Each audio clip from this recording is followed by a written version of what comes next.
Muy buenos días a todas y todos los estudiantes, compañeros, profesores y profesoras que nos acompañan en este día tan especial para la Facultad de Arquitectura.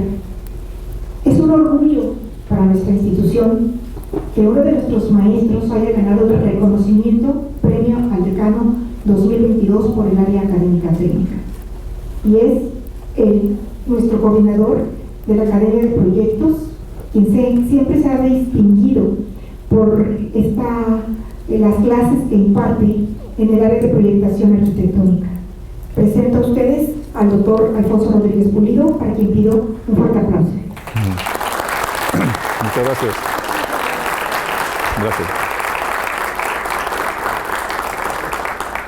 Nos acompaña también el maestro Ezequiel Melgarejo, secretario de la facultad. Maestro,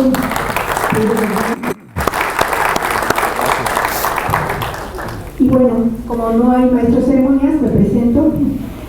Loanigo Cara Guerrero, directora de la Facultad de Arquitectura. Buenos días.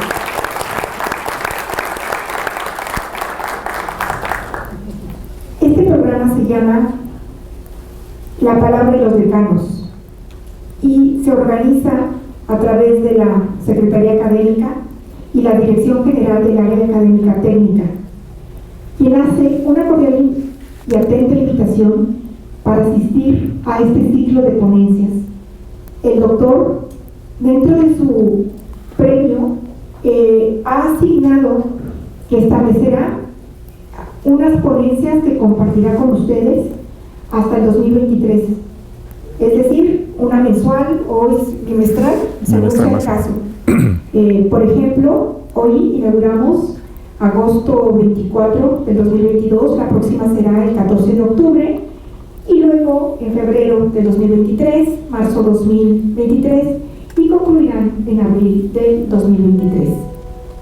El objetivo de estas ponencias es que todas las intervenciones tienen por objeto enlazar dos líneas de abordamiento de temáticas relacionadas con el proyecto, en tanto actos y acciones intelectuales que permiten visualizar y proponer soluciones a problemáticas arquitectónicas, por un lado, y al efecto condicional del territorio y la cultura y habitabilidad de recintos, por el otro. A través de ellas se establece la necesaria correspondencia entre actos y acciones proyectivos, la comprensión de fenómenos que alimentan la condición de todo proyecto, las dimensiones sensorial y racional. Para avanzar en esto, le voy a pedir al secretario, maestro, si por favor nos da una pequeña reseña de la curricular de nuestro profesor.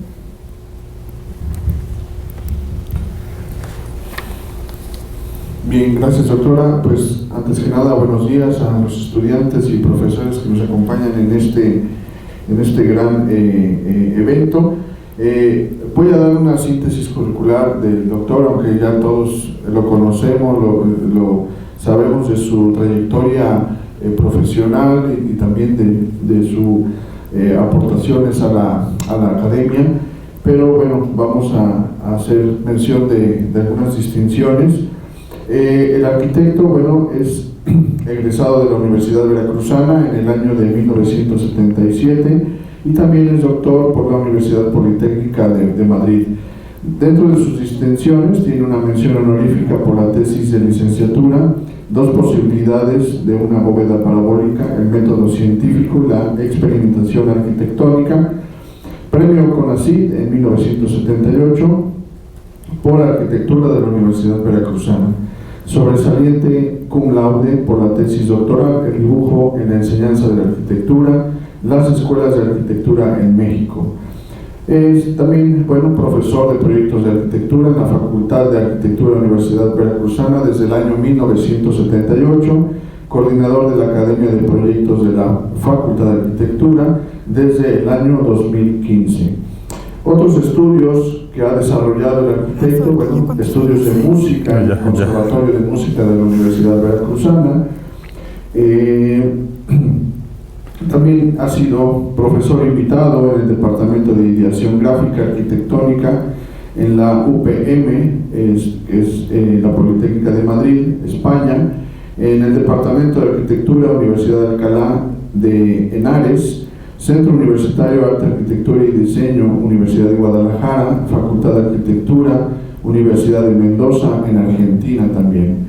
Ha sido coordinador de arquitectura, o más bien es el coordinador del grupo de investigación arquitectónica en el ámbito académico en que se inscribe el dibujo en la dinámica imaginativa del proyecto, línea de investigación. Al respecto, ha publicado libros, artículos y ensayos, además de conferencias magistrales, mesas redondas, ponencias, cursos de posgrado y clases, dictados en universidades españolas y mexicanas de 1998 a la fecha. También ha sido coordinador en la Academia de Proyectos de Arquitectura de la Facultad desde el año 2017. Es miembro de número de la Academia Nacional de Arquitectura a partir del año 2021. Tiene una actividad profesional dentro de su empresa, Slow Construcciones, del año 1982 al 2014 como director de proyectos. Del 2015 a la fecha es director de estudios de arquitectura y urbanismo también en la empresa Tlon Arquitectos. Y bueno, también destacamos que entre más de 60 los siguientes proyectos de arquitectura y urbanismo desarrollados y construidos desde el año 1982 a la fecha. Vamos a mencionar algunos: ampliación de la ex hacienda de Xochimilco, proyectos de remodelación y dirección técnica del Palacio de Gobierno y Tribunal Superior de Justicia en Jalapa, proyecto del Centro Penitenciario de Villaldama, proyecto del Centro Penitenciario Región Norte, proyecto de ampliación del Centro de Especialidades Médicas de Jalapa, Agrocentro 21, el CRIBER, oficinas centrales del DIF estatal, estacionamiento Plaza Zaragoza, fraccionamiento Villitas en Fortín, Veracruz, ampliación de autopista 13.5 kilómetros Veracruz-Ver, entre otros proyectos que ha desarrollado. Entonces me es grato presentar al arquitecto Alfonso Rodríguez Pulido en este día, y le cedo la palabra a la doctora Noemí Guejara, directora de esta facultad, para dar formalmente inaugurar este evento. Muchas gracias, secretario. Como ven ustedes, una amplia trayectoria profesional y académica, por lo cual nos sentimos orgullosos. Gracias. La institución de que sea parte de esta familia, la familia Fabra. Hoy 24 de agosto, perdón, iba a ver la hora. Hoy 24 de agosto, justamente a las 10 horas con 17 minutos, damos por inaugurado este programa, La Palabra y los Decanos, que organiza la Secretaría Académica y la Dirección General del Área Académica Técnica, con hoy la plática Dibujo y Proyecto, historiografía del dibujo y el proyecto. Dejamos con ustedes al doctor Alfonso Rodríguez Pulido y pido un fuerte aplauso para él. Gracias.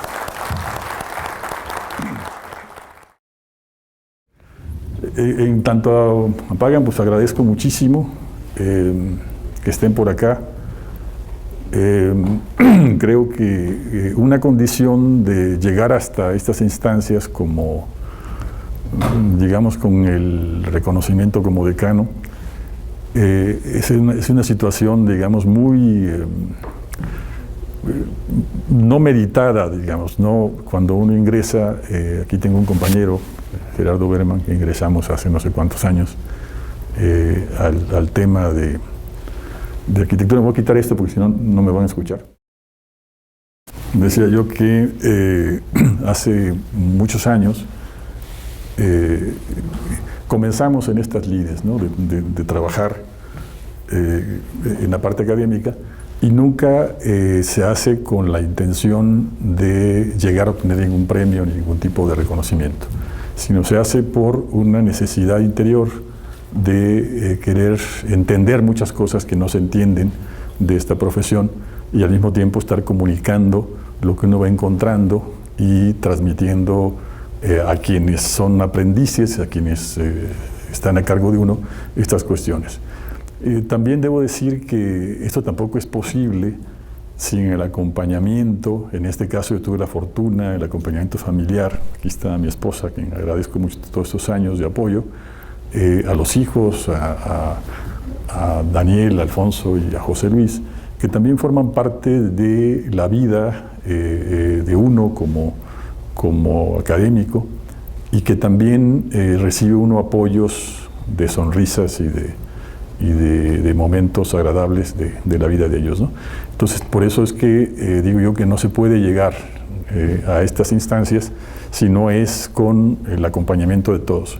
Y luego también están no sé cuántos miles de estudiantes que durante estos 40 y tantos años, pues me ha tocado el honor de convivir con ellos en los talleres. No he podido hacer otra cosa más que dar talleres. De alguna manera es lo que me apasiona y lo que de alguna forma pues me va llevando en la vida cotidiana, ¿no? Me gustaría que pagaran aquí para que comenzáramos, porque si no, no se ve esto. Entonces, les pregunto a los señores que están aquí, no hay problema, ¿no? Que se apague esto y que aparezca aquella luz. Entonces, si alguien me hace el favor de apagar o bajarle allá, si alguien le sabe, porque ahora sí estamos sin... ¿Mande? Creo que se fue, pero ahorita lo vemos. Bien. Esta charla que tendremos aquí es algo que me ha cautivado desde que yo puse un pie en esta facultad hace ya casi 50 años, y que veíamos que había algo extraño entre hablar mucho, comunicarse verbalmente mucho, y dibujar algo. Y algo se sospechaba que eran como dos lenguajes distintos, pero que no... Personalmente yo no sabía a qué se refería esta cuestión, ¿no? Pero había una intuición que algo había atrás de esto, ¿no? Entonces, yo aquí he titulado esto Surcos del Tiempo, en paráfrasis, decía yo, de un estupendo filósofo, Emilio Lledó, que escribió justamente un libro que leí hace unos 30 y tantos años, que se llama El Surco del Tiempo, justamente, ¿no? Hablando sobre la escritura y hablando sobre estas diferencias que hay cuando en la época antigua se usaba la memoria, incluso técnicas para memorizar cosas, y que se decía, ¿no?, en un mito que hay que escribe en uno de los textos de los diálogos de Platón, en la cual se argumentaba que si se enseñaba a escribir a la gente, pues iban a olvidar, iban a tener problemas mentales porque se les iba a olvidar las cosas, ¿no? Entonces, que era un atentado contra la memoria. Y en verdad era seguramente al revés, o sea, la escritura es la memoria de palabras que ya no se pueden escuchar. O sea, durante los siglos,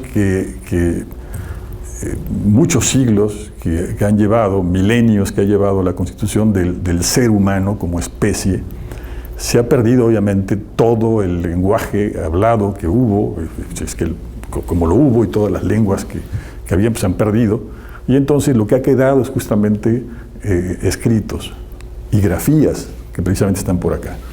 Entonces lo que les voy a contar no es que esté literalmente escrito así y a lo mejor no lo encuentren, digamos, en un texto de referencia como tal, sino que son hallazgos que se van teniendo en el camino y que van construyendo un relato, que es la manera en que se pueden entender las cosas, un relato, yo digo, mitográfico, o sea, un relato que quizá no existe una verificación posible a esto, pero que nos permite entender cosas que a veces no entendemos y que surgen como una correlación con quien está investigando esto a nivel serio, a nivel con un grado de cientificidad suficiente y que va corroborando estas cuestiones, ¿no?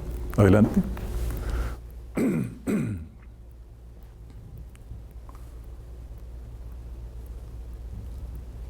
Bien, también sirve a ser como un pequeñísimo homenaje a un estupendo amigo fallecido recientemente, que en uno de sus libros finales, que imagínense cómo se llamaba ese libro, se llamaba Ser Dibujo.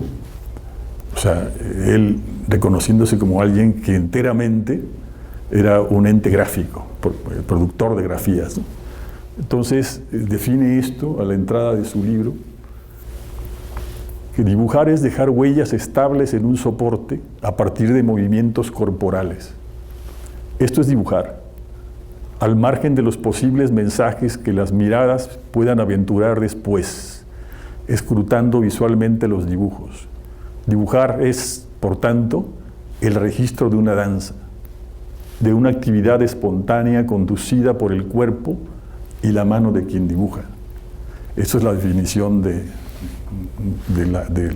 dibujar, digamos, de Javier, ¿no? Adelante. Este señor que está aquí, que quiero decirlo en tono simplemente divertido, por favor, no es ningún tipo de consigna, digamos, de tipo distinto. Este no es un jugador famoso, ni es el nuevo centro de los Halcones de Jalapa, ni nada por el estilo, ¿no? Este señor que vemos aquí, ¿no? Es un tipo, pues igual que nosotros, o sea, enteramente igual que nosotros, no tiene ninguna diferencia física. Más ahí nos está viendo y está viendo quién está aquí, ¿no? Como para platicar con él, ¿no? Adelante. Y este precisamente es el hombre hace 160.000 años. O sea, era exactamente igual que nosotros. O sea, no había diferencia física, ¿no? Era esta rama, esta especie, porque hay varias especies, digamos, de humanos que estuvieron hace millones de años, pero hace 160.000 años hay evidencias de que éramos ya como estamos ahora. Incluso el cerebro ya tenía los 1.200 centímetros cúbicos que tiene actualmente, ¿no?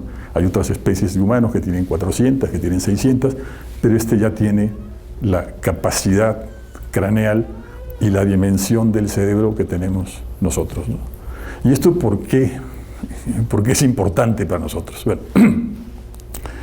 sostengo, insisto, no lo puedo más que dar como un argumento de conjetura, que antes de hablar con palabras, hemos hablado con instrumentos gráficos, ¿sí? Nos hemos comunicado con grafías, y que realmente a través de transmitir, de entender, de traducir, de interpretar esas grafías, se fue construyendo un común de un lenguaje hablado que después construye una parte del cerebro. O sea, las rutas de los neurofisiólogos que han estudiado la formación histórica del cerebro van determinando cómo justamente esta parte del cerebro estaba más desarrollada y después la parte del lenguaje fue posterior. Incluso también la parte de la estructura de razonamiento cerebral. Pero ya estas personas ya tienen esas capacidades, ¿no? Adelante. También cuando hablamos de que se está produciendo cierto tipo de producción, incluso que podríamos referir como arte o no arte, como quieran, simplemente con el hacer cosas, encontramos ejemplificaciones que a veces nos parecen muy raras, o sea, que aparezcan estas cosas, ¿no? O sea, hay pocas evidencias de esta producción, obviamente, de 160.000 años a los 30.000 años, que ya encontramos ya evidencias como tal. Digo, encontramos, voy a treparme sobre los hombros de quienes lo están haciendo, ¿no? En este caso hay una serie de antropólogos sociales, antropólogos biológicos, arqueólogos, que están encontrando esta serie de evidencias, pero entre 30.000 y 160.000, pues no hay mucha evidencia de lo que se estaba haciendo más que la fabricación de herramientas y elementos que tenemos por ahí que son muy importantes para esto que vamos a comentar, ¿no? Pero esta es una cuestión muy frecuente en el desarrollo histórico del hombre, el hecho de hacer, así como conocemos la Venus griega, ¿no? Esta Venus que tiene tanta fama, pues encontramos también esta que también son unas Venus, son estas mujeres, ¿no? Que están ahí, y entonces hay estos ejemplos, si quieren, por favor. Esta es una Venus de Hall de 35.000 años antes de Cristo, ¿no? Y eso dice, bueno, y eso sí, 35.000 años antes de Cristo ya está produciendo cosas como estas, ¿no? Adelante. Y esta que es de 27.000, es más joven, ¿no? 27.000 años, pero son 27.000 años antes de Cristo que ya está produciendo esta manera plástica de hacer las cosas. O sea, aquí no hay pues un pedazo de piedra simplemente medio mal labrado. Hay evidencias de un trabajo muy fino, de una comunicación estética y aparte ligada a la parte biológica, que es algo que también nos va dejando este tipo de estudios. Entender que la estética no es un elemento independiente, que es más potente cuando hablamos de una bioestética, porque eso sí que nos da unas bases mucho más ligadas a todo el desarrollo de lo que es el ser humano. Adelante. Bueno, esto ya es una reinterpretación que yo hago un poco siguiendo lo que hemos dicho, pero en este caso digo que dibujar es eso, es marcar sobre un soporte, como un instrumento, ¿no? Y los soportes pueden ser cualquiera, puede ser como lo hay, un papel, puede ser una tableta, pues electrónica de ahora, barro, piedra, en fin, hay una serie de soportes y hay muchos instrumentos con los cuales uno puede trabajar esto, ¿no? Las acciones gráficas, o sea, el hacer gráfico es individual. O sea, difícilmente hacemos un dibujo a 4 manos, aunque se hace como divertidamente, ¿no? Pero realmente es una acción individual que implica algo que otro filósofo, obviamente mucho más cercano a nosotros, Schopenhauer, describe como la voluntad. O sea, el decidir hacer algo, que es lo que impulsa realmente incluso cualquier acción de tipo, sobre todo artística o comunicativa, es la voluntad de hacerlo, ¿no? Entonces esto, bueno, aquí está, pero es individual pero una vez que uno suspende el acto gráfico, que además deja de ser el grafiar o el dibujar, se transforma en un dibujo, en algo que ya está suspendido y que entonces uno puede lograr con ello una abstracción, una discusión, digamos, argumental al respecto, ¿no? Esto mismo pasa también con la escritura. Una cosa es escribir, pero cuando uno deja de escribir, esa escritura trasciende incluso al propio escritor y trasciende incluso el tiempo en el cual y la circunstancia en la cual se escribió, y quien lo interpreta entonces reconstruye de una manera distinta este escrito, ¿no? Esto mismo pasa exactamente con el dibujo. Decía yo que como dibujar como acto de voluntad precisamente se ha religado al desarrollo de los humanos como especie, ¿no? Que las culturas se han asociado a los actos gráficos, el desarrollo cultural se ha asociado a los actos gráficos. Incluso el desarrollo, como vamos a ver un poco más adelante, el desarrollo social en todos los sentidos, incluso las matemáticas se tienen que expresar de manera gráfica para poderse abstraer y trabajar con ellos, ¿no? Pero bueno, esto es lo que pasa aquí. Adelante.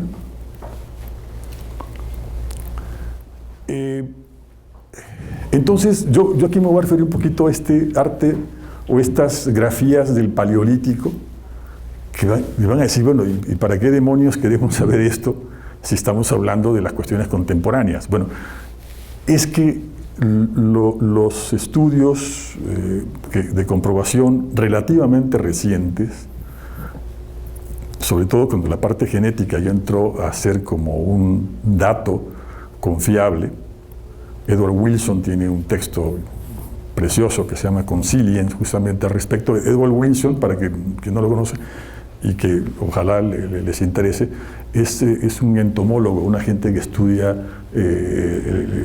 la cuestión de los insectos. De hecho, yo he dicho que la película Hormiguitas, a lo mejor ustedes no la conocen muy bien, pero los mayores, Ants se llama, está hecha justamente en investigaciones de Edward Wilson, o sea, ya se va a volver interesante, ¿no? Entonces, Edward Wilson escribe este libro de esta consiliencia, es una palabra que no existe como tal, es muy rara, pero lo que está hablando es cómo las distintas ciencias se entrelazan para poder explicar los fenómenos. Entonces, ya cuando llegó precisamente a hacerse la parte genética como algo confiable, entonces se empezó a entender que el desarrollo del cerebro humano, ¿sí?, de ese hombre de 160.000 años hasta el de ahora, pasó por la parte paleolítica y pasó justamente mucho tiempo formándose, mirando grafías y haciendo grafías, ¿no?, construyendo una complejidad cerebral, ¿no? Entonces, por eso me interesa mucho mostrar estas partes del paleolítico, y me voy a apoyar en unos estupendos profesores de la Universidad de Alcalá, precisamente, que son expertos en la cuestión de estudios del arte paleolítico.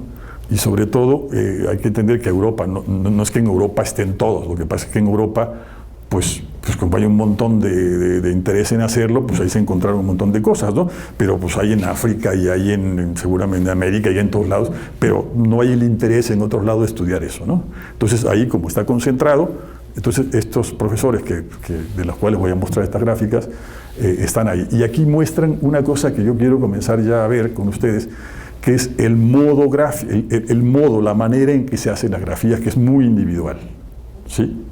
Eso trasciende incluso hasta lo contemporáneo. O sea, hay un modo que es una manera personal de expresión, y yo digo que hay un tipo, no sé de otra manera llamarla, hay un tipo gráfico que implica algo racional, algo que se puede repetir y que sea idéntico en todos los sentidos. Pero el modo es individual, es una expresión que incluso trasciende al tiempo. O sea, nosotros podemos encontrar un dibujo en modo o un modo gráfico que no tiene, que se ve tan contemporáneo como ahora, como esto que estamos viendo aquí, ¿no? Esto en el cual vemos cómo el soporte, que es en este caso la piedra y todas las oquedades, trabajan y son parte justamente de lo que estamos mirando. O sea, no está exento de eso que estamos mirando. Entonces, y la comunicación de lo que está por ahí, si nosotros alcanzamos a ver, es que vemos la capacidad expresiva de eso. O sea, pero estamos hablando de que a nosotros nos puede dar vergüenza que en nuestra época, en el siglo XXI, que queremos agarrar un lapicito y dibujar algo, no podemos. Porque no tenemos, digamos, esta necesidad, esta voluntad de hacerlo, ¿no? Entonces, aquí estamos viendo eso hecho, si quieres pasarle, por favor. Precisamente, uno de ellos es precisamente este profesor, Marcos García Díez, ¿no? Pero yo digo que es una expresión gráfica paleolítica, o sea, es eso. O sea, es expresivo, o sea, uno lo mira y puede ser una obra contemporánea. O sea, eso es atémpore, o sea, esto si estuviera puesto por ahí sobre algo, pues lo montamos y lo vamos a ver ahí a la Galería de Arte Contemporáneo de Jalapa o no sé dónde, y dice, ay, mira qué bien lo hizo Panchito, ¿no? Como dice, es el compadre de un amigo. Adelante. Pero también tenemos esto, que esto es el tipo racional también, ¿no? Que también se hacía en el Paleolítico. O sea, esto eran cuentas, figuras geométricas puras a veces, ¿no? Y estaban ahí presentes, o sea, había, y además también, como cuentan estos profesores, se tiene la idea de que todo el arte paleolítico rupestre son, ¿cómo se llama? Bisontes y no sé qué, ¿no? Y animales, ¿no? Y resulta que el 70% de todo el arte es y solamente el 30% es el que aparece, animalitos y bisontes y demás, ¿no? Entonces siempre, vaya, como creo que hay esta dualidad que existe y que va a estar presente siempre. La cultura oriental lo maneja mucho con el yin-yang, ¿no? Un poco esta cuestión, que decíamos, no que son elementos opuestos, integran una sola unidad. Y personalmente también creo que los proyectos son sensoriales, pero también son racionales. Igual, es exactamente lo mismo, es la vida y la muerte, ¿no? Es esta dualidad que siempre damos, que la única razón para que nos podamos morir es que estemos vivos, como dicen, ¿no? Es la única condición, pero porque es parte de la esencia de la vida, siempre vaya esta dualidad, siempre va a estar presente. No son ni mejores ni peores, y hay que entenderlas las dos con la misma intensidad. Adelante. Este es precisamente estas sumas, geometrías, que vamos a ver también milenios después, ¿sí? Ahorita adelante van a ver cómo esto aparece de una manera continua. Esta sala, ¿no? Esta sala que es una sala que yo obviamente la conozco por fotografías y por filmaciones, pero no deja de parecerme impresionante. De hecho, que es una gran cueva, ¿no? Que está iluminada de esta manera ya para ser visitada, ¿no?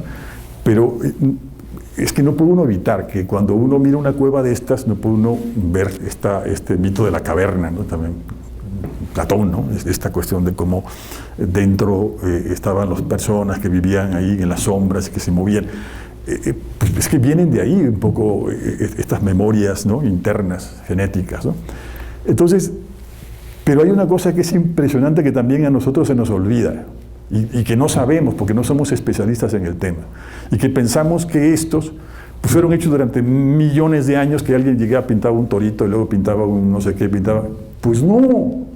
Las dataciones que han encontrado estas personas es que esto prácticamente se hizo como la Capilla Sixtina, o sea, bueno, Miguel Ángel se llevó creo que 6 meses, ¿no? Y acabó todo con tortícolis ahí, pero esto se llevó unos cuantos cientos de años, pues, en hacerlos, un milenio cuando mucho, y era una sala que no era como uno piensa para ir anotando los que van a cazar. Sí había dibujos, de hecho hay tribus contemporáneas que están metidas que son cazadores, que están por ahí aisladas, que cuando han visto la manera y que les dicen, por ejemplo, oye, ¿por qué dibujas tú antes lo que vas a cazar? Dice, pues tengo que dibujarlo porque si no lo dibujo no lo puedo cazar.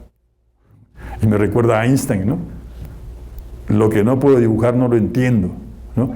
Exactamente están diciendo lo mismo millones de años, miles de años antes, y seguramente lo decían dentro de los 160.000 años, seguramente había una referencia a esto. Adelante. Esto es precisamente que esto está hecho para construir un relato gráfico. Yo por eso digo como en la Capilla Sixtina.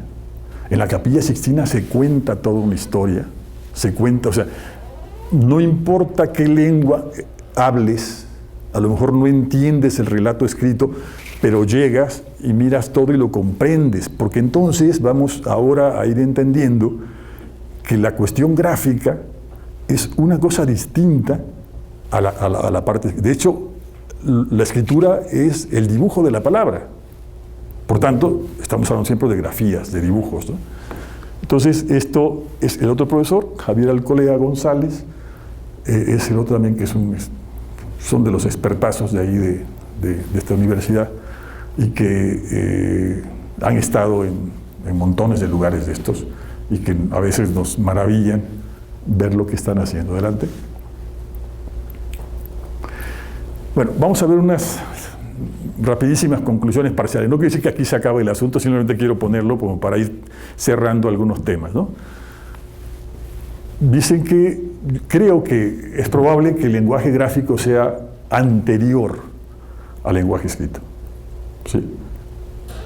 Dice, oye, pero ¿esto qué significa? A ver, los que han estado y que han seguido, por ejemplo, la historia de las catedrales europeas, sobre todo el gótico, sabrán que muchos de los vitrales y de lo que estaba por ahí en relieves es contar de manera gráfica una historia. Y ahí no importaba, porque llevaba gente de muchas lenguas, o sea, de muchos pueblos cercanos, ciudades, países lejanos, y entendían lo mismo. ¿sale?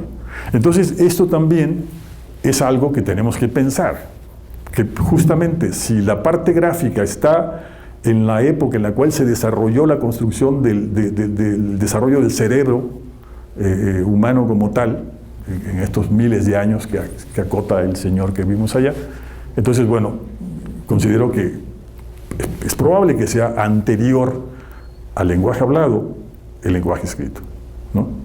Ese es la grafía, estos dibujos están por ahí, ¿no? Entonces, esta socialización que se hace de los significados, o sea, dice, bueno, ¿y este dibujo qué significa? ¿Qué quiere decir? ¿No? Y a lo mejor en una cultura lo decían de una forma, en otra cultura lo decían de otra, llegaban de otro lado, decían de otra manera. Esta parte de ir socializando estos sonidos, esta parte, hay quien también sostiene que el lenguaje aparece de una manera onomatopéyica, o sea, cuando uno emite sonidos y de pronto se van reconociendo y se van convirtiendo en una palabra que por ahí se desarrolla, ¿no? Pero esto también es parte de quien investiga estas partes. Pero bueno,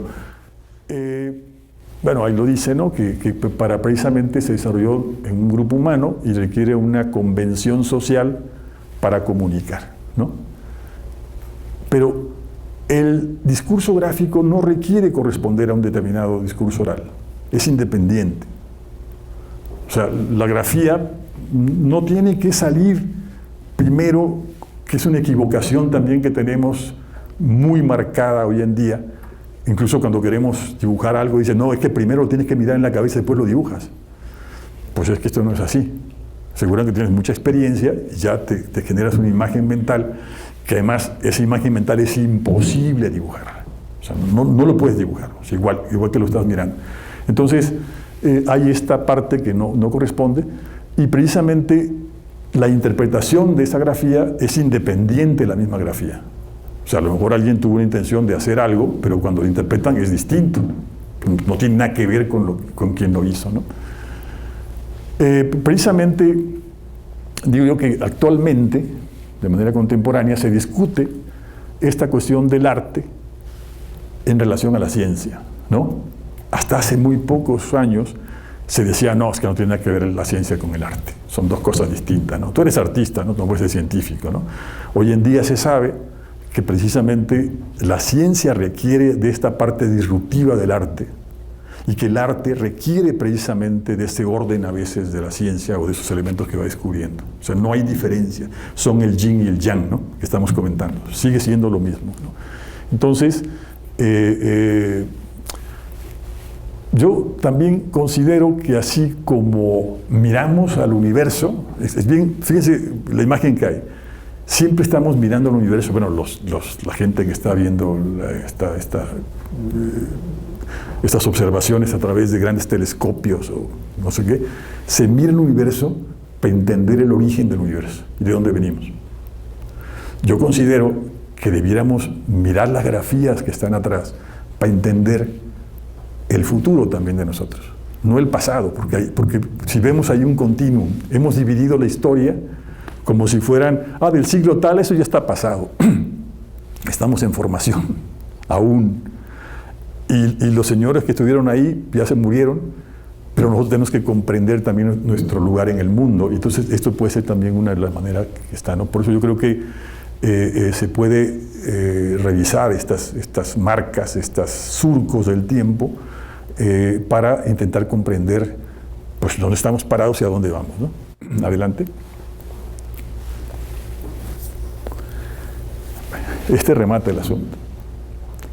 Resulta que recientemente, cuando decíamos que habíamos encontrado unas muestras de 30.000, 25.000 años antes de Cristo en Europa, pues nos salen con que recientemente se encuentran esta pieza de 70.000 años antes de Cristo.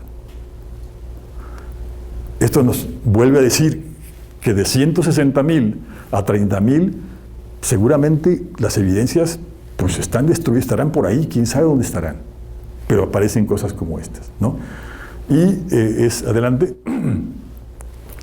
Entonces, estas reconstrucciones que se hacen, por ejemplo, de lo que sería un personaje de estos ahí hace 70.000 años, y esta pieza que es la que aparece con ese dibujo que está por ahí, ¿no? Está en un museo precisamente. Pero esto a veces nos genera preguntas y confirmaciones, y yo creo que la emoción de poder trabajar estas cuestiones de investigación. Yo lamento que muchas veces en las universidades no estudiamos estas cosas. Estamos más orientados a estudiar las cosas que están en los libros, lo que ya está escrito, lo reescribimos y lo volvemos a leer, lo volvemos a escribir, y no atendemos esto que yo aquí, como lo estoy relatando, es simplemente un relato, es una construcción para entenderla a través de una inquietud personal. Adelante.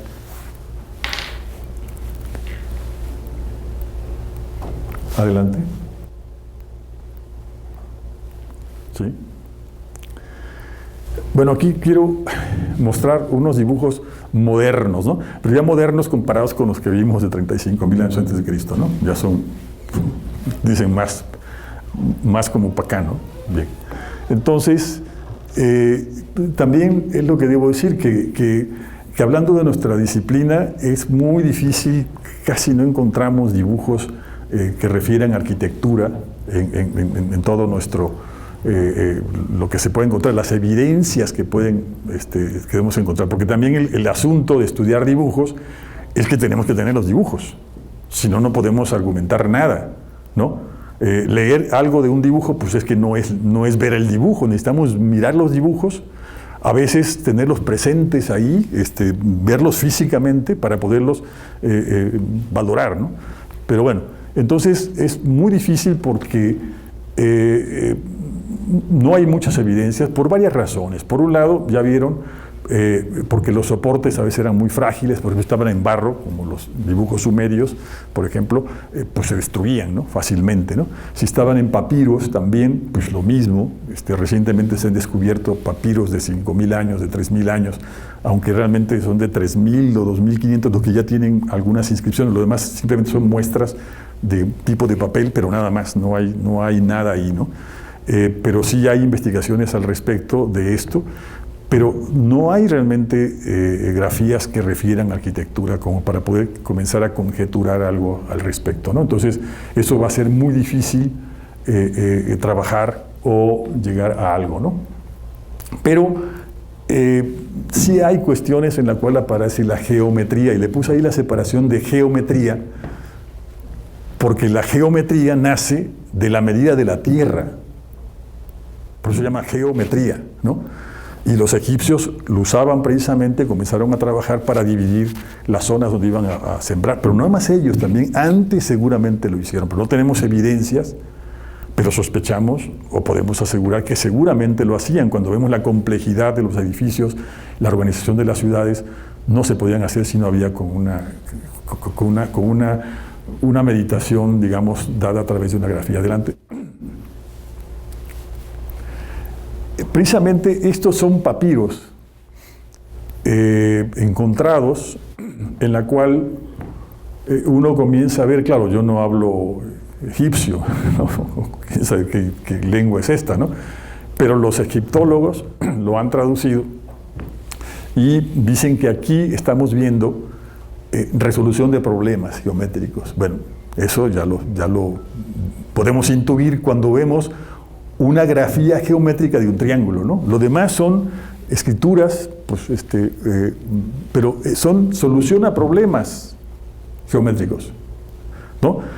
Puede ser que sea de un profe que está enseñándole a alguien como si fuera una clase, ¿no? Los apuntes del maestro Eliseo, que se los da a sus estudiantes, ¿no? Entonces están ahí, ¿no? Yo tengo un profesor también que era un amigo, que yo creo que escribía en egipcio porque daba sus apuntes y nadie le entendía, ¿no? Yo me imagino que era porque estaban escritos en otra lengua como estas ya muertas, ¿no? Pero entonces uno mira eso, dice, ah, caray, entonces, ¿eso qué está pasando? O sea, quiere decir que sí había conocimiento geométrico que se podía aplicar justamente a la arquitectura porque ya estaba derivado de aquí adelante. Era precisamente este se llama papiro matemático egipcio, o sea, así se llama, si lo buscan, es un papiro, se llama papiro matemático, ¿no? Y aquí estas geometrías, ¿no? Del triángulo rectángulo, ¿no? yo digo que era un conocimiento general divulgado completamente, ¿no? Recuerden, por ejemplo, a Pitágoras es el que se le dice, no, pues es el que inventó esta cuestión, pero yo creo que no. Yo creo que era un conocimiento general que estaba... Hay que recordar que Pitágoras era uno de los que vivía también en estas islas, ¿no?, completas antes de que fuera la Grecia que conocemos. Y entonces, pues justamente esto se transitaba mucho por el mar Mediterráneo y demás. Entonces es un conocimiento al uso que ya había en toda esta parte del mundo, ¿no? Entonces, ahí está, ¿no? Adelante. Y entonces aquí tenemos una clásica figura que si quieres adelantar, es Gudea. Es estatuas, que hay varias estatuas de él, que se supone, dicen que era el monarca constructor, se dice, ¿no? Y sobre todo porque ahí aparece una planta arquitectónica. ¿Ya la ven? Ahí está, en el regazo de esta cuestión.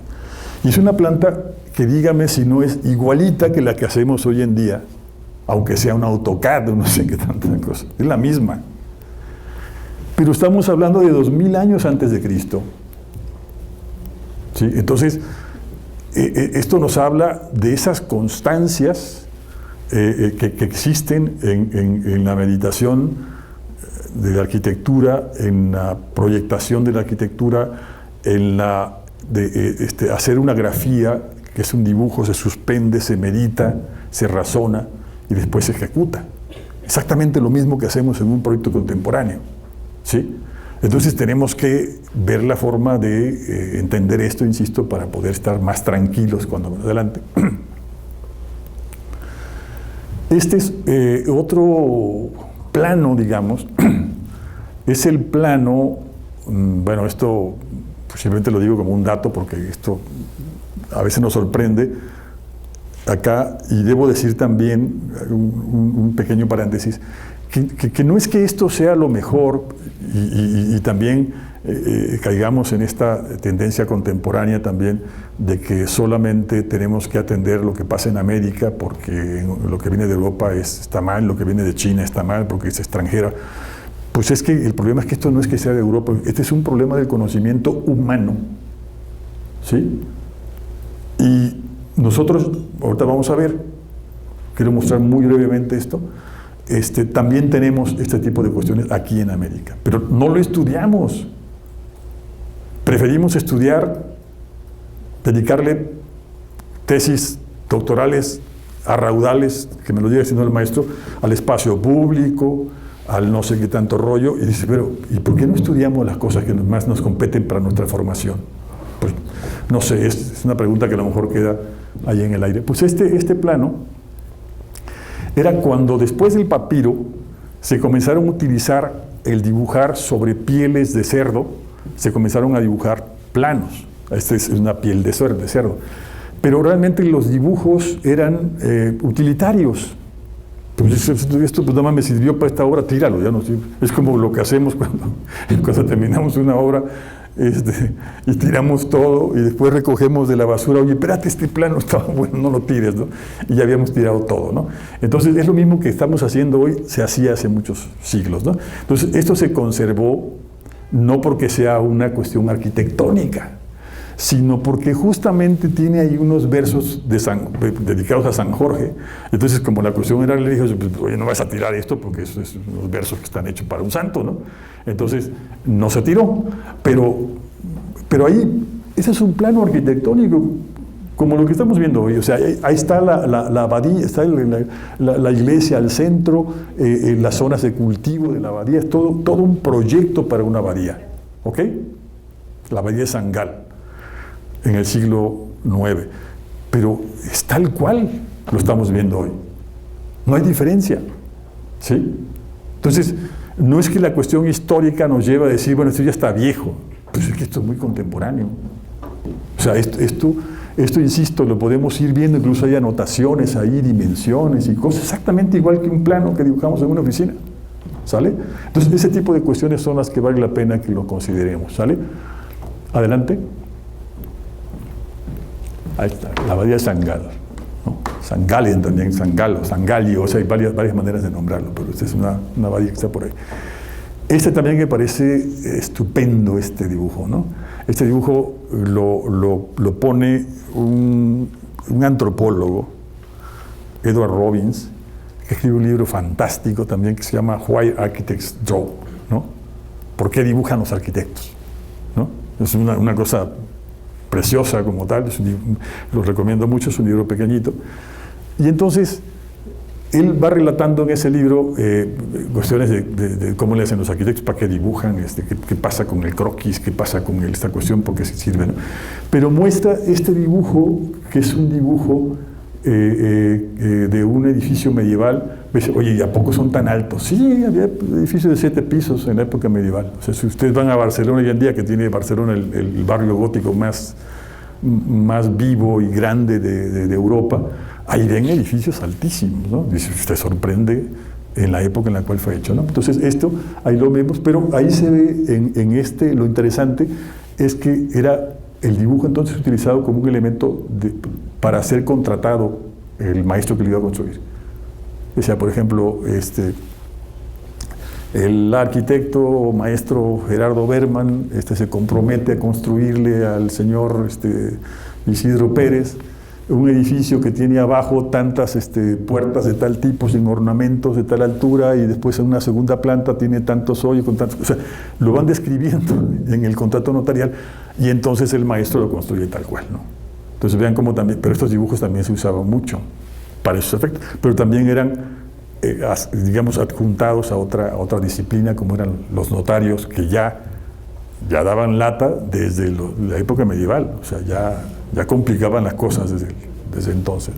Adelante. Y bueno, esto que si recuerdan ustedes el dibujo que aparece de los egipcios, esto sigue siendo lo mismo. Esto es lo mismo. Este es de Vilar de Jaunecourt, un maestro constructor también de la zona de Piccadilly en Francia, pero que además era un constructor gótico que construía por todos lados. Y entonces este era su cuaderno de dibujo, su códex, digamos, es un cuadernillo de dibujo como el que mucho se usa, digamos, para trabajar proyectos o anotar cosas. O dicen por ahí bitácora. A mí no me gusta el nombre de bitácora, la verdad, porque eso de ponerle fecha o algo echa a perder la noción de atemporalidad de un dibujo. Yo prefería no ponerle fechas, entonces ese dibujo me sirve ahorita, me sirve dentro de 30 años, ¿no? Pero bueno, eso es algo que es un defecto personal. Entonces ahí mira uno cómo en ese códex, que es un cuadernito pequeño, es un cuaderno de viajes, digamos, en el cual este maestro va anotando un montón de cosas en el recorrido de las obras, y va incluso como dando clases, no sé, o recordándose cómo se hacen las cosas. Y entonces ahí va poniendo en estas partes una serie de recomendaciones y de cuestiones para que los estudiantes o para que él mismo se acuerde cómo hacer las cosas, ¿no? Entonces siempre me divierte mucho pensar y comunicar que, por ejemplo, ese dibujo donde están como unas onditas o algo, es justamente un hecho con reglas que usaban mucho en la época medieval para construir. Se puede calcular el ancho de un río a través de estos ángulos que uno puede mirar ahí, ¿no? Esto es algo que ya es un conocimiento geométrico que se nos ha olvidado muchísimo, ¿no? O también esta otra figura que está acá abajo, que lo que dice ahí, yo tampoco hablo francés ni picardí, ¿no? Pero la traducción de lo que dice por ahí es que yo puedo medir la altura de una torre a través de este procedimiento, sin treparme en la torre, ¿sí? Entonces está muy claro, está indicado gráficamente de una manera clarísima, pues, ¿no? Cualquier estudiante lo puede entender, cualquier gente en formación lo puede entender. Entonces si dice el maestro, oye, ¿cuánto mide la torre? Pues no sé, maestro. Pues, ahí, mira aquí, míralo aquí, ya lo haces, ¿no? Se acabó. No tiene que decirle nada, aunque tenga otra lengua. Porque hay que recordar que los maestros, por ejemplo, en el caso de esto, se van moviendo de un lado al otro y aquí hablan una lengua, pero en el siguiente país, que está a 200 kilómetros, hablan otra lengua, como actualmente pasa, ¿no? Entonces, se requieren instrumentos que superen el lenguaje hablado. Y entonces ahí entra esta cosa. Adelante. Son los mismos, vean cómo... pero también vean otra vez cómo son inventores, cómo están trabando ahí las problemáticas cotidianas, ¿no? Por ejemplo, cómo elevar el agua, ¿no? O cómo mover con el agua, eso está ahí, ¿no? O sea, y es impresionante que uno lo mire, porque son soluciones que a veces nos olvidan y que están ahí presentes, ¿no? O también dibujos de entender las proporciones humanas. O sea, aquí todavía no estaba la cuestión de la proporción áurea y el entendido, esto que vamos a ver después. Pero ya se está hablando con esto, ¿no? Entonces, pero lo que yo digo, se hizo justamente en este periodo, en 1220, 1240, esta recolección, ¿no? Pero a mí me recuerda mucho, insisto, estos cuadernos o estos papiros que se encontraron allá. Adelante. Bueno, también muy parciales, ¿no? Las conclusiones, no que sean conclusiones, son unos comentarios nada más, que estos soportes precisamente de los dibujos proyectos fueron prácticamente muy fácilmente destruibles. ¿Por qué? Pues porque se consideraban que eran meramente instrumentales, meramente utilitarias, y también por la consistencia de sus materiales, ¿no? Eso es muy claro, ¿no? Y también hay escasas evidencias en periodos con dibujos de arquitectura, lo cual es muy complicado para establecer argumentos ya más sólidos, pero con lo poco que hay podemos hacer una cadena digamos, de referencias, ¿no? Y precisamente como, bueno, lo que conocemos, esta parte como estos maestros, que en el caso de Honnecourt suceden a los constructores romanos, que tenían una organización enorme. Hay que decir que había oficinas con los romanos de 750 personas trabajando proyectos para todo el Imperio Romano. O sea, una oficina que seguramente hoy superada por la oficina de ¿cómo se llama? Del inglés, ¿cómo se llama? Norman Foster, ¿no? Que presume que tienen 1000 gentes trabajando en su oficina. Pues, bueno, los romanos tenían en una oficina, se ha documentado 750 gente trabajando dibujos y cosas ahí, ¿no? Para ir a construir en todo el reino, ¿no? En todo el imperio. Bien, adelante. Pero también, en esa época también se hace esto, ¿no? O sea, no todo es una sola cultura, también aparecen cosas como esta, que es, bueno, en el caso de adelante es la mezquita de Córdoba, ¿no? Que tiene un periodo de construcción entre el 8 y el 16, o el patio de las doncellas del siglo XIV en Sevilla, ¿no? Que además vean que es muy similar a lo que pasa con la Alhambra, ¿no? Pero es una parte del patio árabe aplicado otra vez en los climas muy secos. Pero bueno, también se hace esto también, ¿no? Que es una relación de la geometría, sobre todo, un poco la calidad geométrica, con los sentidos, o sea, la parte racional con la parte sensorial. Adelante. Adelante. Esto es lo que yo comentaba. En México, voy a hacer una brevísima, se los dejo como cuando les pasan en el restaurante una pequeña muestra de comida o de vino, a ver si lo quieren comprar. Yo doy una pequeñísima muestra de lo que se puede estudiar ya viendo toda esta cuestión de lo que hay, y que además también habla de épocas parecidas a la que tenemos. Voy a dar una cosa muy breve. Adelante. Estos son dibujos de una zona en la cual nosotros habitamos, sobre todo de niños, que es una región de Comalcalco, que aparecen estos dibujos, son tablillas de barro, de unos 15 por 25, una cosa así, por 30 la más grande, en la cual hay inscripciones con dibujos justamente de esos que están viendo ahí, ¿no? Yo quiero llamar la atención con el dibujo que está a la derecha arriba, aunque está chueco, pues hagan el esfuerzo por irse por allá, como lo más difícil de hacer en un dibujo es una sonrisa. Y vean ahí, hecho en barro, seguramente que es el soporte en barro. Claro, ahí está tomada, digamos, la foto acá. Uno mira la foto de la tablilla y aquí se tomó nada más para hacer el relieve más detallado. Pero vean la sonrisa de esa persona de allá, ¿no?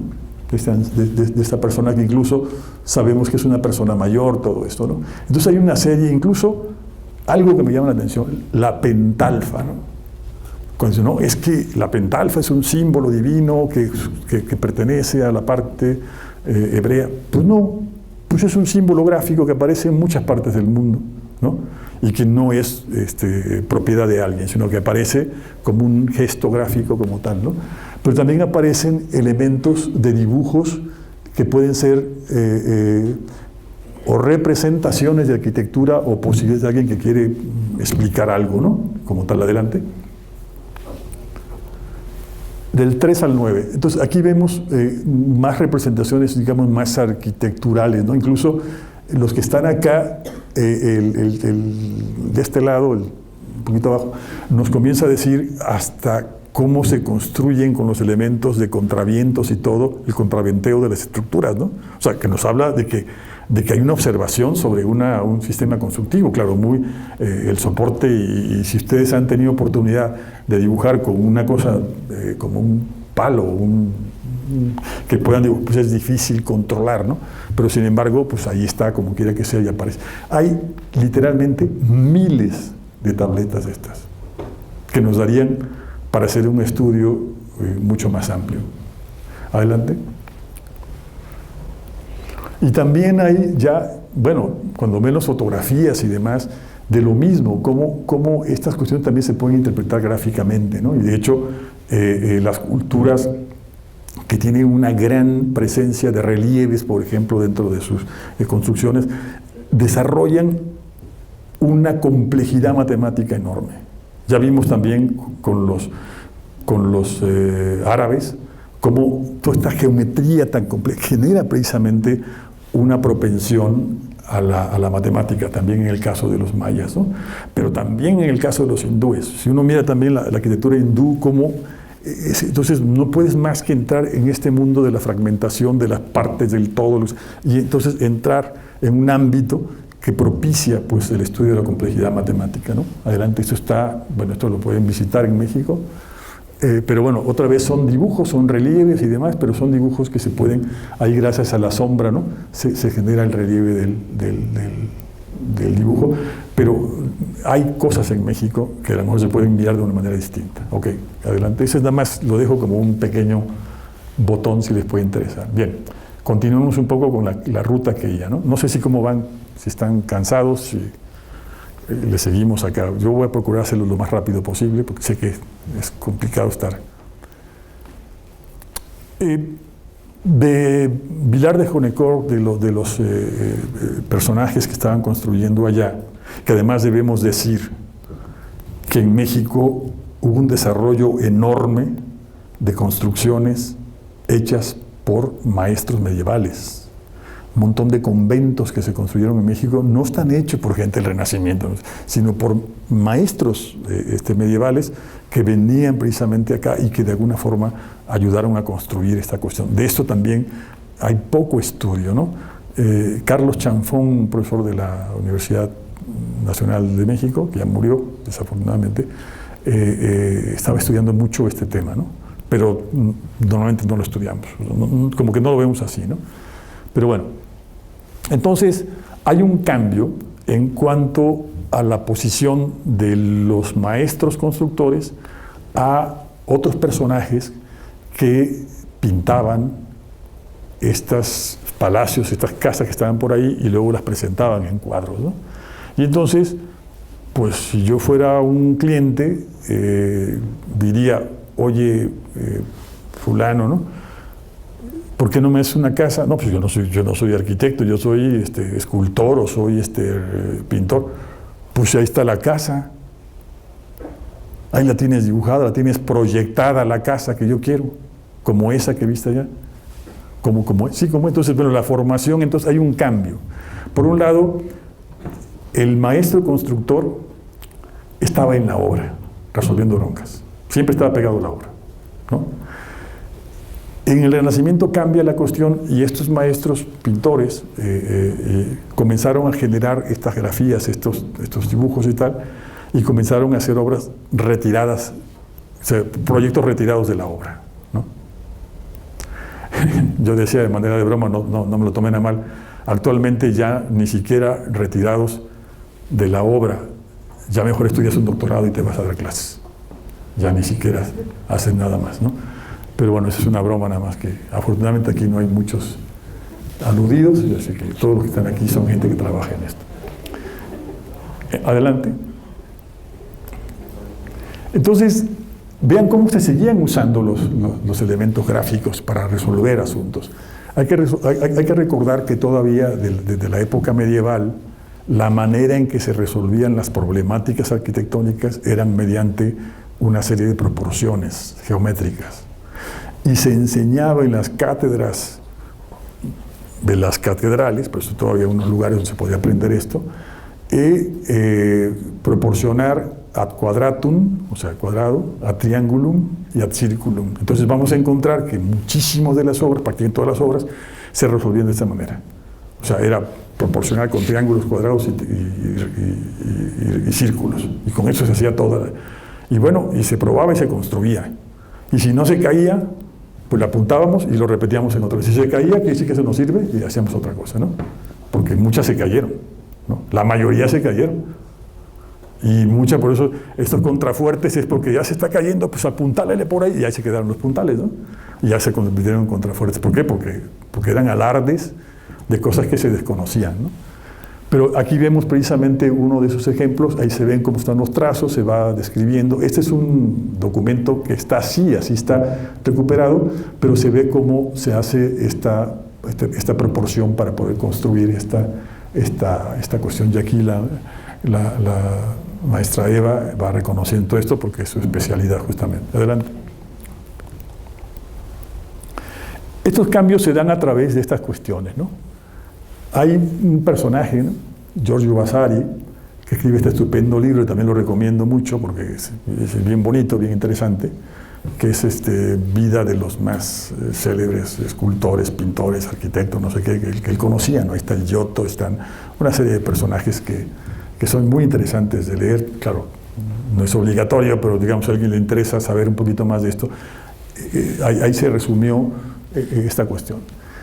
También este libro también es bien importante y es fundamental para construir lo que en la modernidad reconocemos como arquitectos y la importancia que tiene el dibujo como un acto mental, no como un acto de artesanía gráfica, sino como una manera de pensar, ¿no? Un pensar gráfico, un pensar proyectivo. Y ahí está justamente que es estos libros juntados en Reedificatoria, que siguen el mismo modelo, digamos, de los 10 libros, no sé qué, de lo que el famoso libro de Vitruvio, que estuvo perdido mucho tiempo, que se reeditaba muchas veces, seguía mandando como algo que se debería hacer, ¿no? Entonces aquí se reescribe, pero bajo otra lógica. Y la verdad es que si uno lee algunos pasajes de esto, veremos muchas cuestiones muy contemporáneas ahí, ¿no? Adelante. Y esto, bueno, que fue lo que pasó ahí, ¿no? Este dibujo fantástico de Leonardo para su amigo, ¿no? Para el libro de Luca Pacioli, que es justamente este hombre con estas proporciones, que de aquí comenzó a derivarse mucho de lo que después ya iremos como divulgando como muy común, digamos, en nuestra profesión, ¿no? Pero en ese momento se estaban generando todo este corpus de conocimientos y de discusiones escritas, sobre todo, que van a trascender mucho a ellos, se van a interpretar de otra manera y van a construir toda una serie de escuelas, ¿no? Adelante. Precisamente este es el libro La Divina Proporción que comentamos también. Hay muchísima influencia de ese texto, que incluso ha construido hasta prácticamente sectas, ¿no? Hay como un ocultismo ahí, cuando realmente esto no es así, pero bueno, se mencionaba algo así como de ese tipo, ¿no? Yo, algunos profesores que teníamos de compañeros, de pronto se escapaban, ¿no? Y decían que iban a leer unos textos ahí ocultos, ¿no? Entonces leían esto, ¿no? Dice, pues, ¿cómo que ocultos? Esto es lo que está en la cultura general de las cosas. o leían esto o leían el otro que estaba muy de moda, ¿cómo se llamaba? Bueno, un señor que escribe sobre Leonardo, no sé qué, pero así como en la parte oculta, ¿no? La verdad es que es una novela muy divertida, pero no tiene nada de serio en ese sentido, ¿no? Pero entonces, a lo que voy es que empieza a cambiar también, pero vean otra vez que las plantas son prácticamente las mismas de 2000 años antes de Cristo. Claro, es más complejo el dibujo, pero es lo mismo. Adelante. Y también las maneras de hacer, y yo siempre he comentado con ese Leonardo era el hombre representativo del Renacimiento. Pues es que Leonardo era un medievalista. O sea, si ustedes ven a Vilar de Honnecourt, sigue dibujando igual y sigue leyendo los textos traducidos del griego al latín, y entonces sigue dibujando lo que lee en estas cuestiones de Arquímedes y demás. Y entonces, pues es que no es que sea el representante del Renacimiento, es una gente que está trabajando y aprovechando la potencia gráfica para las cosas. Pero incluso Leonardo también proyectaba arquitectura y proyectaba de una manera distinta. Yo también he dicho que si Leonardo hubiera conocido los modelos virtuales de ahora, los hubiera usado sin duda, ¿no? Porque realmente ahí está usando cuestiones, vean, lo mismo de visualizar tridimensionalmente la solución, ¿no? Y hacer dentro de un mismo dibujo, porque también eran muy caros los soportes, había que aprovecharlos mucho, dibujar un montón de opciones para lo que él estaba pensando, no sé qué. Era si ustedes leen, por ejemplo, el Ulises, ¿no? el libro del Ulises de Joyce, dice, es que no le entiendo nada, por una página dice, después, pero realmente es que así se piensa. O sea, el Ulises está escribiendo como está pensando, ¿no? Y ustedes no piensan de corrido. Cuando están dudando, dicen, bueno, es que, ¿será que tal? No, pero esto no lo hice por acá. Así como Cantinflas habla un poco, así pensamos, ¿no? Entonces, esto es lo que, así como piensan los arquitectos. O sea, en un papel dibujan una cosa y ponen otra y no sé qué, ¿no? Y siempre están llenando de cuestiones, ¿no? Hace muchos años me tocó ver unos dibujos de Mendelssohn, una exposición sobre dibujos de Mendelssohn, del arquitecto Mendelssohn, y yo pensaba que sus dibujos eran grandotes, ¿no? Había unos dibujos que eran como de 1 pulgada, ¿no? Claro, y cuando los amplían se ven grandísimos, son chiquititos, y uno mira en la hoja donde están trabajando y hay un montón de dibujos, y cuando encuentra un concepto que le interesa, hace un círculo. Eso es algo que seguimos haciendo hoy en día, aunque no hubiéramos visto a Mendelssohn, ¿no? Pues a lo mejor aquí también Leonardo estaba estudiando, después de ¿sabes qué? Sobre esta voy, ¿no? Y después desarrolla esta. Esto lo hacemos todo el tiempo. Pero vean cómo hace 500 años o más se estaba haciendo, ¿no? Adelante. Y allá también cómo se estudia lo demás. Bueno, está bien, es otra vez lo mismo, es un estudiar la cosa técnica, vean cómo es un dibujo racional también, ¿no? O sea, hay esta parte, insisto, de la parte sensorial y la parte también intuitiva a la parte racional, la comprobación de si se puede construir o no, ¿no? Adelante. O eso también cómo se hace, ¿no? Y ese es un resumen de Leonardo. O sea, Leonardo, digamos, en la época medieval se dibujaba un poco así también, dibujando el contorno completo de las figuras, ¿no? Esto es muy, muy clásico, digamos, de muchos dibujos medievales. Y se rellenaban los interiores, ¿no? Leonardo también, en su última fase, hace esto. Desaparecen las líneas y aparecen solamente las sombras, ¿sí? Y las sombras es un asunto de percepción sensorial, ¿ok? Y de acá es una racionalización proporcional de las cosas. O sea, en la misma persona están las dos cosas. Ahorita vamos a ver también otro ejemplo. Adelante. Miguel Ángel, que también comenzó a construir. Y Miguel Ángel planteaba sus proyectos justamente con la sombra. O sea, quería primero entender esta parte táctil de la obra para decir esto y cómo, pues si quiero verlo táctil tengo que verlo con la sombra, o sea, no hay otra manera de hacerlo, ¿no? Entonces, hacía proyectos como estos, en la cual se miraba la sombra ahí, y ahí entonces se iban definiendo los objetos, y vean cómo es un proyecto, vean cómo el de la izquierda está dibujado de una manera, pero es el mismo proyecto que tiene a la derecha y es el mismo que tiene después. O sea, cómo no me gusta esto, hago otro, sí, hago otro, entonces tiene capacidad como para ir desarrollándola. Esto también se hace continuamente adelante. Y vean, también es el mismo Miguel Ángel, cómo genera geometrías para ir entendiendo las cosas pequeñas, y también, sobre todo, llena a veces de sombra. O sea, no puede evitar meter entre lo racional algo de lo sensorial, o sea, va también sombreando las cosas, ¿no? O sea, ese también es algo que vale la pena que entendamos. O sea, Miguel Ángel no es el que hacía nada más las cosas perfectas, también dudaba como cualquier persona y como cualquier hacedor, ¿no? Adelante. Vean acá en estos dibujos cómo, insisto, como era muy caro el soporte, entonces hace dibujos racionales allá arriba, pero también por ahí estaba dibujando otra cosa, ¿no? Era un cuerpo humano, pero vean cómo el cuerpo humano sigue estas sombras también, como lo que veíamos también que hacía Leonardo. Entonces era una parte, es que era muy sensual, no, lo que ven, pero la manera es una manera sensorial de hacer un dibujo, ¿no? Y la otra es una manera racional, ¿no? Y ahí se va encontrando una cosa con otra, ¿no? Ahí ven, estamos viendo estas partes. Adelante. Pero, ¿qué sucede también? Estos también son dibujos de Miguel Ángel, estos que están aquí a la izquierda. ¿Si a poco dibujaba así?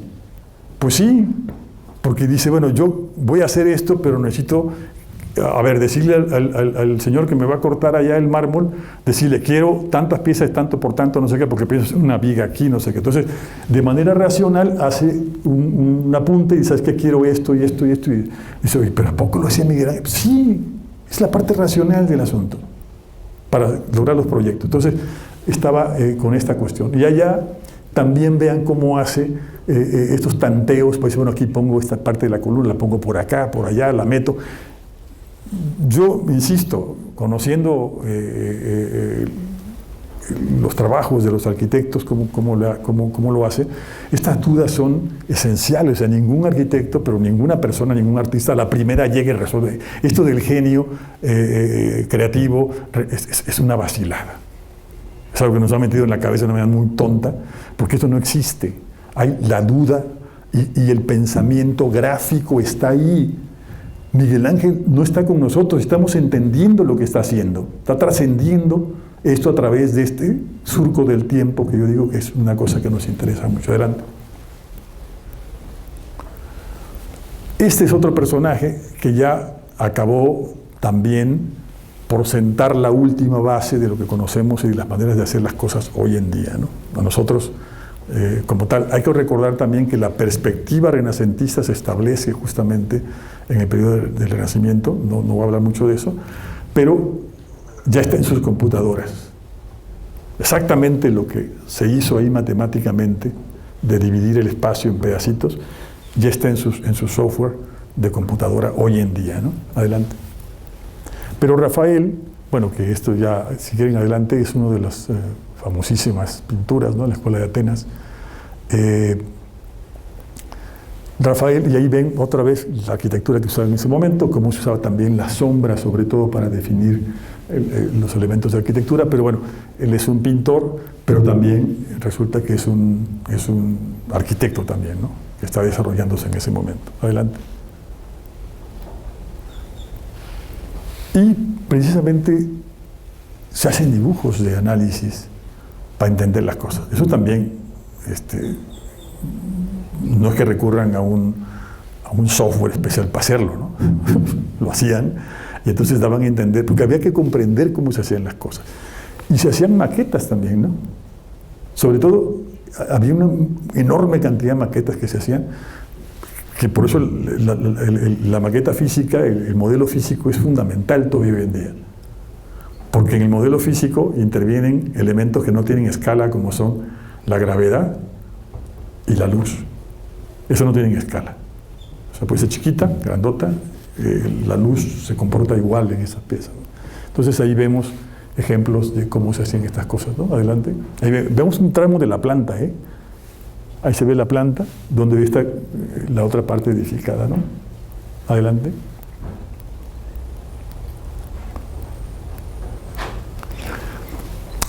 Aquí este profesor también, González Raventós, a mí me parece que hay que reconocerle, es un súper estudioso también de estos temas. Se fue a Italia a seguir viendo los documentos originales y escribe este pequeño libro que se llama Elogio de una carta, ¿no? ¿Y por qué es un elogio? Adelante. Bueno, esto, adelante, que conocemos aquí de Battista Alberti, fue posible hacerlo, es uno de los obras que Alberti casi no visitó y que era por cartas que se tendría con el maestro, ¿no? Oye, hay que hacerlo así, te mando los planos, ¿no? O sea, es la primera evidencia, bueno, una de las primeras evidencias que tenemos en el cual el arquitecto ya no estaba en la obra. Digo, actualmente ya no está, yo insisto, ya no está ni en su oficina, sino está dando clases, ¿no? Pero, o haciendo un posgrado, no sé dónde. Pero resulta que esta fue la primera evidencia, pero fue posible porque se establecieron en esta época las bases de lo que conocemos hoy en día como el dibujo arquitectónico, digo, que convencional, plantas, cortes y demás a escala. Se dibujaban plantas, insisto, hace miles de años, pero casi no se dibujaban cortes ni fachadas, ¿sí? Y a partir de estas épocas comienzan a dibujarse ya, y entonces aparecen algunas obras como tal, ¿no? Adelante. Y vean otra vez, ¿qué no son iguales estas plantas que las de hace 2000 y cacho de años, antes de Cristo? ¿No? Entonces, miren, esta, por ejemplo, la hizo bueno, el hecho de decir el joven es un decir, porque lo que pasa es que luego estaba el viejo, el papá, ¿no? Pero este es el hijo. Este era carpintero originalmente, y entonces, como buen carpintero, se acostumbran a trabajar bien las plantas y los cortes y demás. Entonces, este era un auxiliar de alguna forma de Rafael, y entonces Rafael, ya saben ustedes, él hereda continuar la obra de San Pedro, y entonces San Galo ya dibujaba así, o sea, ya hacía estas plantas, ¿no? Ya las trabajaba de esta manera, y entonces Rafael, que era un pintor, insisto, comenzó a ver estas partes cómo se hacían. Y entonces aquella famosa carta, es una carta que le escribe Rafael al Papa León, y entonces le describe las características que deben tener los planos. Las plantas deben ser así, que ortogonales, con los ejes y demás, las fachadas, o sea, le describe todo cómo va a ser lo que hoy conocemos justamente como planos arquitectónicos, ¿no? Pero ya se dibujaban en esta. Adelante. Adelante, precisamente es un dibujo de Rafael, es una especie de croquis, ¿no? Que alguien va al lugar y hace un croquis en el Panteón de Roma, ¿no? Este famoso, pues es una especie de media cúpula, ¿no? Que realmente, si uno lo ve, es una gran esfera, ¿no? Que construyen en la época de los romanos, ¿no? Por eso se llama el Panteón de Roma. Y bueno, ahí está este dibujo, pero vean cómo Rafael también dibujaba cosas de escritura, igual que lo que vamos a ver después de otro mexicano que también dibujaba, y que era la manera en que te enseñaban a dibujar. Adelante. Esta interpretación que vean también que es muy parecida, también es el mismo Panteón de Roma. Vean cómo lo dibujaban y reinterpretaban otra posibilidad. Esta era la formación que llevaban también en las academias posteriores a esto de la carta que comentamos, ¿no? Y aquí en este caso Piranesi escribe este edificio que parece un poco más de lo que decíamos de Leonardo, con la pura sombra, ¿no? Que es un poco, en lo personal a mí me interesa mucho ese tipo de formación. Eso, vamos adelante. Bien, aquí hay una conclusión parcial, ¿no? Decíamos que la formación de los arquitectos en la época del Renacimiento, obviamente no estoy poniendo todo, insisto, porque esto no es así, se hacía colocando al hombre como el centro del universo. Ya vieron aquel dibujo también de Leonardo, ¿no? Era una formación humanista, se supondría, ¿no? y que, por otro lado, ahí se hace la perspectiva, se desarrolla el concepto de infinito, en fin, hay una serie de cuestiones matemáticas, biológicas, todo que se desarrollan en el Renacimiento. Y esto va a constituir en un futuro lo de más adelante. Y entonces, después del Renacimiento, en el Renacimiento se forman unas academias, una academia de San Luca de Roma, y ahí se forma mucha gente, como Palladio, por ejemplo, que es un personajazo también, que vale la pena también estudiar. Y entonces después se desarrollan las academias de arte. ¿Por qué lo pongo aquí? Porque eso es lo que nos llega a nosotros. ¿Sí? Adelante. Apoyado también en la perspectiva. Esta perspectiva renacentista, aunque se desarrolla, se inventa como tal en el periodo renacentista, lo usan los pintores, no lo usan en la formación de arquitectos hasta ya el siglo XVIII. ¿Sale? Es una cuestión que es curiosa, porque ahora pensamos que fuera algo natural. Pues no es natural, es algo que es distinto. Adelante. Sin embargo, por ejemplo, aquí un personaje como Rembrandt utiliza, como es pintor, lo utiliza en esa época hasta para dar noticias, ¿no? Aquí es un incendio que hubo en una parte de Ámsterdam, y él hace un dibujo como fue una instantánea, ¿no? O sea, rápido, el uso de la perspectiva y todo, esta comunicación gráfica, ¿no? Adelante. Y esto es lo que pasaba con las academias, esto es lo que conocemos como tipologías academicistas, y ojo, jóvenes también. Aquí no había el sentido que tenemos de los modernos del programa arquitectónico, eso no existía. No había la cuestión del uso de las cosas. Se repetían estos elementos y decían, bueno, ¿y esto para qué puede servir? Ah, pues a lo mejor se puede meter un palacio municipal, ¿verdad? Como ahora. O lo hacemos un área para, no sé, para hotel, ¿no? Pues, o sea, no había realmente la cuestión de la preocupación del uso como lo creemos. Eran tipologías, eran más bien elementos gráficos dibujados para que se pudieran repetir. Adelante. Y estos eran los temas que se usaban en las salas de concursos de las academias, ¿no? Entonces, vean que eran dibujos simplemente ahí con soluciones. Alguien decía, oye, pues llega no sé, el arquitecto fulano y les pone un tema para desarrollar. ¿Cuál es el tema? Pues hacer un proyecto para hacer un telescopio no sé dónde. Pues bueno, ya. ¿Qué tiene que ver? Pues ahí estaba de moda mucho eso de la cuestión científica. Y entonces, bueno, aquí es el ejemplo de este telescopio y está la gente. Entonces es un proyecto que arma con una cosa de estas, ¿no? Y aquí está otro telescopio más chiquito que está por acá y era como una especie de estos lugares que están en el mix, ¿no? Estos donde se ve el universo, no sé qué. O sea, vean cómo son temas que a mediados del 19 era muy, muy socorrido, ¿no? Adelante. Y cosas como estas, ¿no? Y aparecía una leyenda teórica ahí de lo que se podía hacer y aparecía el proyecto ahí, ¿no? Era un dibujo. ¿Se podía construir? Muchas veces no. Les doy un dato. El primer concurso internacional que se hizo, en la cual ya había academias de arquitectura, participaron cerca de 300 concursantes de toda Europa.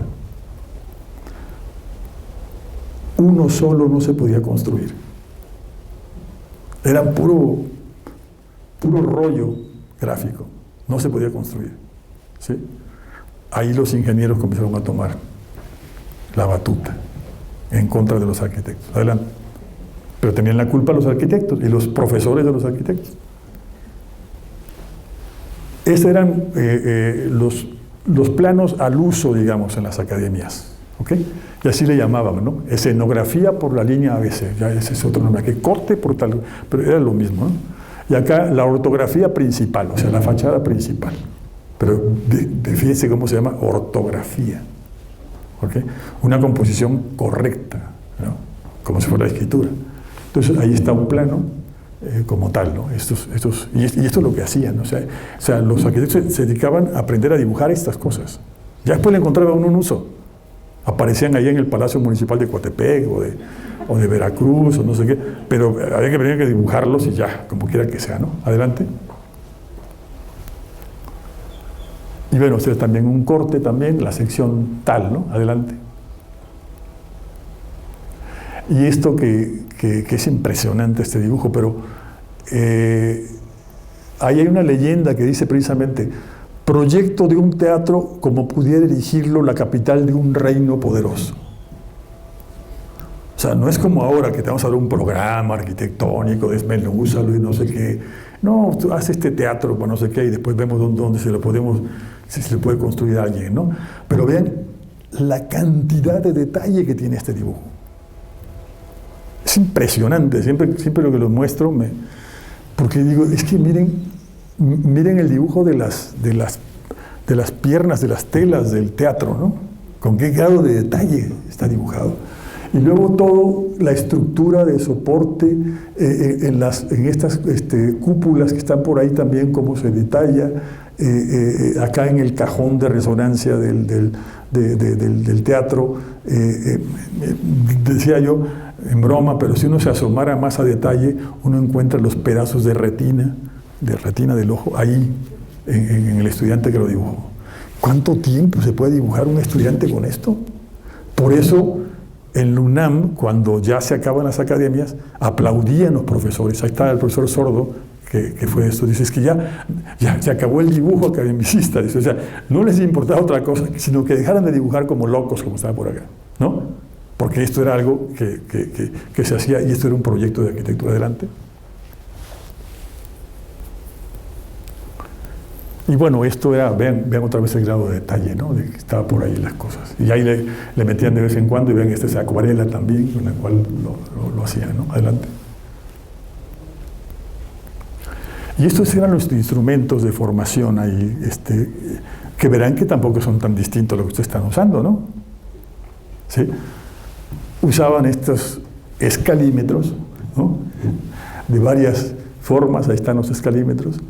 Esto que era una pantalla para poder dibujar, digamos, lo que veías. Era una especie como de perspectígrafo, ¿no? O sea, tú veías esto y lo dibujabas acá. No requiere ser una perspectiva como las que nos ponían a hacer. A ver, el punto de fuga, calcula, no sé qué, que me parece que también es terriblemente obsoleto que sigamos aprendiendo perspectivas para hacer eso así. Ya no se usa esto. Ya es otra manera la que se usa para que la gente aprenda a hacer perspectivas, pero se usó mucho tiempo y esto era un elemento como para darlo. Y ahí se veía también algo que era muy común, el maestro Lorenzo se acordará mucho, de que hace muchos años decíamos, oye, ¿en dónde vas a entrar al taller? Ah, pues entra al taller de fulano. No, dice, mira, entra a tal taller porque te enseñan a cortar el papel, sin que tengas que, o sea, y lo cortabas así, ¿no? Era el espectáculo que hacías, ¿no? Y también te enseñaban a colocar el papel adecuadamente para que no se te arrugara Eso era la máxima tecnología que te enseñaban a veces en un taller. Entonces ahí tenían estas piezas que están a la derecha, que era como para poner el papel y reestirarlo, ¿no? Porque importaba que no se arrugara, ¿no? Los que vivieron en la época de dibujar en planos, que ya somos más o menos como antiguos, sabíamos que si dejabas una noche el papel, el albanene acababa como una garnacha el otro día. Cuando llegó el invento del papel, ¿cómo se llamaba, Gerardo? El papel herculene, que era de plástico, ese lo podías mojar, ¿no? Le pasabas ahí jabón y no pasaba nada, ¿no? Pero mientras llegó esta tecnología, se usaba esto. Adelante. Y también pasa lo siguiente.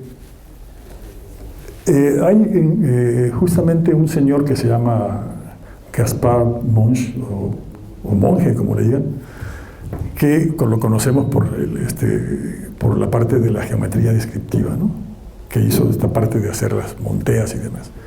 Y eso se hizo no tanto porque fuera un asunto para arquitectura, sino era un asunto para la industria, cuando las academias se estaban transformando en politécnicos o en elementos que podían proporcionar información para que se pudieran construir en industria, ¿no? Entonces nacen precisamente este tipo de dibujos mecánicos, ¿no? Que están aquí a la izquierda, que están justamente en un libro de dibujos de esto. Y esto que se comenzó a hacer en arquitectura, se tradujo todo a arquitectura de esta manera. O sea, la parte industrial, se comenzaron a hacer dibujos industriales de la arquitectura. Pero era bien curioso porque al mismo tiempo en las academias se estaba de todos modos estudiando este tipo de planos. Y a ustedes, bueno, los que son mayores les habrá tocado que a veces les ponían a dibujar y allá dicen, por ejemplo, a ver, vamos a dibujar, ¿y esto para qué sirve, profe? Bueno, pues te puedes, para hacerlo en un piso, ¿no? O para hacerlo en la pared, ¿no? En los aplanados, no sé qué, o sea, para poder, o sea, siempre había una cuestión como para decorar, ¿no? Y acá el dibujo estaba como para construir. Eran dos cosas diferentes. Pero esto precisamente, yo insisto, ya hasta principios del 19 se comenzó a trabajar de esta manera. Adelante.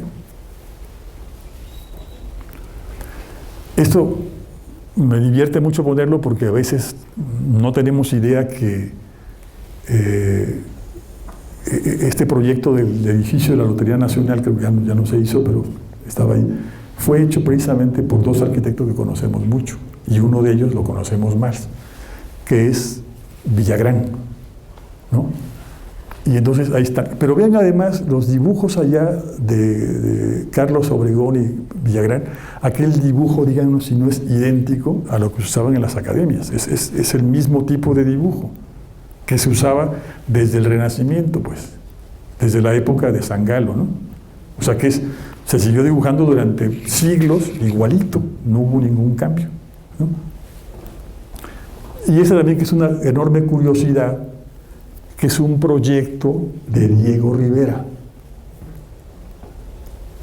Otra vez un pintor, igual que los pintores renacentistas, pues yo también puedo hacer proyectos, yo los puedo dibujar, yo los puedo pintar.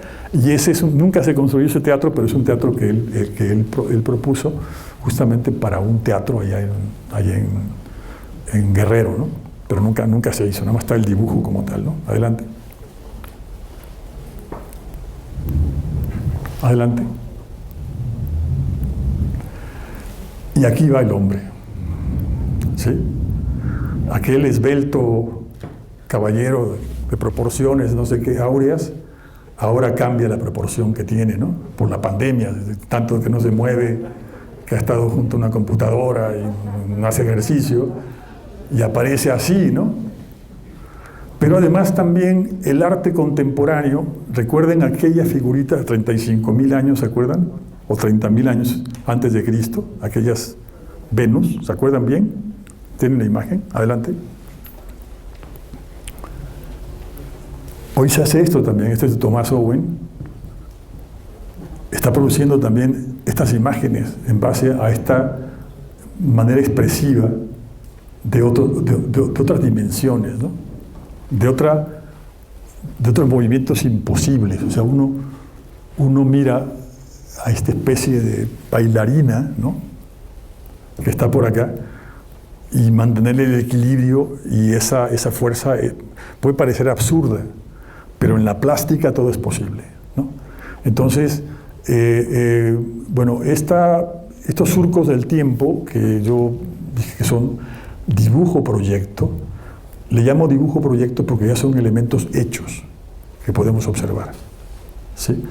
Las siguientes secciones de las charlas que tendré después va a ser un dibujar-proyectar, porque son elementos contemporáneos de lo que estamos haciendo hoy para trabajar con el proyecto. Lo que sí considero que es un área de investigación que tenemos prácticamente intocada. No hay mucha apetencia de nuestra parte de intervenir en estas cosas, de trabajar, de clasificar, de buscar maneras de entender esto. Y bueno, espero que esto que les presenté por aquí, pues cuando menos aliente a algunos a hacerlo, ¿no? Adelante. Pues muchas gracias y felicidad. Gracias a mi familia. Hasta aquí llegamos. Gracias.